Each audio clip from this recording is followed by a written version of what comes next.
Let me ask you something. Have you ever stopped to wonder when it all began? When Chelsea stopped being just another English club and became the nightmare of Europe's biggest names? The team that didn't care for reputations, that stepped into finals with the calm of a side that had been here before? Not once, but forever. We talk about Munich. We talk about Porto. We talk about underdogs flipping the script. But what if I told you that this blueprint didn't begin with Drogba or Lampard or even Abramovich's millions? What if the blueprint for all of that was written in a forgotten corner of football history, on a night without headlines, without spotlight, but with everything on the line? It was Athens. It was Real Madrid. It was Chelsea, when no one expected anything. And yet, something shifted. Not just a score, not just a trophy, but the way Europe looked at this club. That night, the final wasn't enough. They had to play it again. And only then did they understand that this team wasn't there to participate. It was there to dethrone. And even though the world barely talks about it today, that was the first time Chelsea made giants bleed. Not with noise, but with nerve. Not with fame, but with football. They had to play it twice just to believe it. Because football is the greatest invention of mankind. It's almost hard to imagine now a European final being played twice in the same stadium, just 2 days apart. No penalties, no golden goal, no drama from the spot. Back then, if the match ended in a draw after extra time, you simply did the whole thing again. From scratch. 90 minutes. New kickoff. New chance. Same pressure. That's exactly what happened in Athens, May 1971. Chelsea and Real Madrid had just gone through 120 minutes of war. Peter Osgood had scored. And now with Chelsea on the attack, this is Osgood. Left foot shot. What a goal! Then, with only minutes to go, Ignacio Soko equalized. 30 seconds remaining. It's Soko! Soko's equalized. There's an appeal for offside. And instead of lifting a trophy, both teams were told to come back in 48 hours. No one celebrated. No one knew what to expect. Some fans even flew home, thinking it was over. But Chelsea didn't blink. They treated that replay not as a burden, but as an opportunity. As if they had seen what Real Madrid had to offer, and now knew exactly how to beat them. While Madrid looked older, slower, and mentally drained, Chelsea looked fresher, lighter, even hungrier. And that shift, that strange, forgotten twist of scheduling, may have been the best thing that ever happened to them. Because the Chelsea that walked onto the pitch on May 21st wasn't the same that had arrived in Greece. They didn't just want to win. They wanted to prove the first match wasn't luck. It was a warning. That replay didn't feel like just another game. It felt like something fate had postponed on purpose, as if football itself wanted to give Chelsea one more chance to show the world who they really were. And they did. From the opening whistle, the energy was different. This wasn't the Chelsea that clung to a draw 2 days earlier. This team looked sharper, more confident, like they had figured out Madrid's rhythm and were ready to break it. And in the 33rd minute, they struck. A corner into the box, chaos, a rebound, and there he was, John Dempsey. And Dempsey has scored! The same man blamed for Madrid's equalizer in the first game. Smashing a volley into the net, the stadium erupted. That goal wasn't just redemption, it was fury, channeled at the perfect moment. 5 minutes later, it was Osgood. Number 8, Baldwin. Osgood. And he scored! Osgood has done it! Of course it was. He picked this spot, struck the ball with that signature elegance, and watched it crash off the post and drop straight into the net. No rebound, no second chance. Just pure technique and confidence. 2-0. And you could feel Madrid shrinking. Madrid got one back in the second half, a header by Fleitas, and the final minutes were suffocating. Every cross from Madrid felt like it carried a bomb. Every clearance by Chelsea was met with clenched fists and held breaths.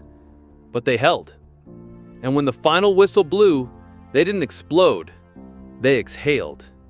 They had outplayed Madrid, and for the first time, Europe had no choice but to take them seriously. In the middle of all that chaos, the goals, the tension, the physical battle, there was something that only became clear after the dust had settled. Chelsea hadn't just won on the pitch. They'd won in the mind of their manager, Dave Sexton. While most English coaches still relied on guts and hustle, Sexton was a tactician. Quiet, calculated. He didn't yell, he studied. And he had read Madrid perfectly. He knew they had quality, but not the legs. He knew they liked to play between the lines, but couldn't handle pressure. So Chelsea pressed, closed the midfield, hit the wide areas. And when they had the ball, they kept it short, sharp, and confident, dragging Madrid out of position, breaking their shape. But Sexton's genius wasn't just on the tactics board. It was in the dressing room. He balanced egos. Osgood wanted to shine. Hudson was a genius, and geniuses don't take orders. Cook was unpredictable. And on the other side, you had Harris, Bonetti, Dempsey, men who played like every tackle was their last. Somehow Sexton made it all work. Freedom without chaos, expression with structure. And in the replay, it looked like choreography. Everything had purpose. Every move had intent. It was a collective win, but you could see one man's fingerprints all over it. The score sheet says Dempsey scored the first, Osgood the second. Simple, straightforward. But if you watched the match, really watched it, you knew those goals carried more than just numbers. They carried weight. John Dempsey had walked off the pitch 2 days earlier as a scapegoat. He'd misjudged the clearance that led to Madrid's equalizer. But in the replay, he came back a different man. He dominated the air, blocked everything, and when the rebound fell in the box, he didn't hesitate. One swing, redemption. Then came Osgood. Of course it was. They weren't carried by luck. They led the story. When the final whistle blew, Chelsea dropped to the ground, some in celebration, others in exhaustion. But what most didn't realize in that moment was that this wasn't just a win. It was a statement, a line drawn in Europe's sand. For Miguel Munoz, one of Real Madrid's greatest ever managers, this was more than a loss. He had rebuilt the club after Di Stefano, formed a new identity with Pirri, Soko, Amancio, the Yeye generation.